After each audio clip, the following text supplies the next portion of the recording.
鏡頭轉來看咱國內經濟部能源署公布上新的報告指出，因為即馬天氣愈來愈熱，擱再加上 AI 半導體產業大發展，未來10檔這用電的需求年平均會對去年預估的擱加1.7%，提懸到2.5%這麼懸。這用電的需求是已經比日本甲南韓也擱較濟。也毋過咱的能源署是強調有量上的準備。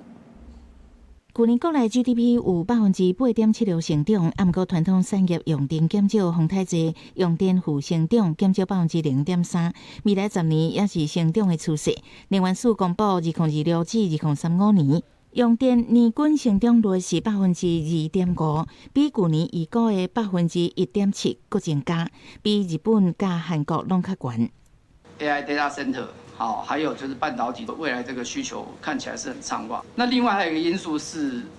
氣溫的因素，用電需求跟這個溫度的關係其實蠻大的。天氣熱、天氣熱，攏帶動用電成長。在基地工商協進會會員大會專題演講的鴻海董事長劉永偉指出，全球人工智慧資料中心產業持續地發展，到2030年會增加用電量106 GW。差不多是台灣2.5倍的總用電量。AI data center 不光是有1.6兆元的這個那麼龐大的產值，而且它也會用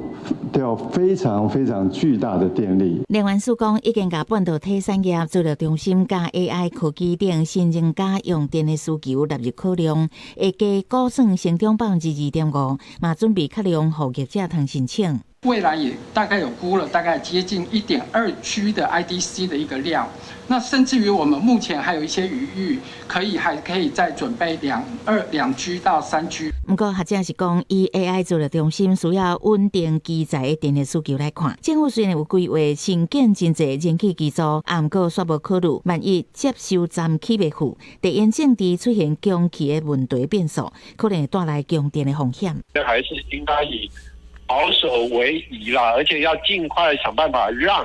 其他在國內現在這些可用的核電機組都讓他們能夠盡快重啟。因應用電成長，能源署指出，燃氣機組未來10年會新增加26 GW，若是獨一的燃煤燃氣機組，除了線路要拆除的，其他轉為備用電的設施。啊，那再生能源是規劃太陽光電的總值用量到2030年會加1倍到31.2 GW，希望擴大推廣儲電供電。離岸風電原來會成長2倍外。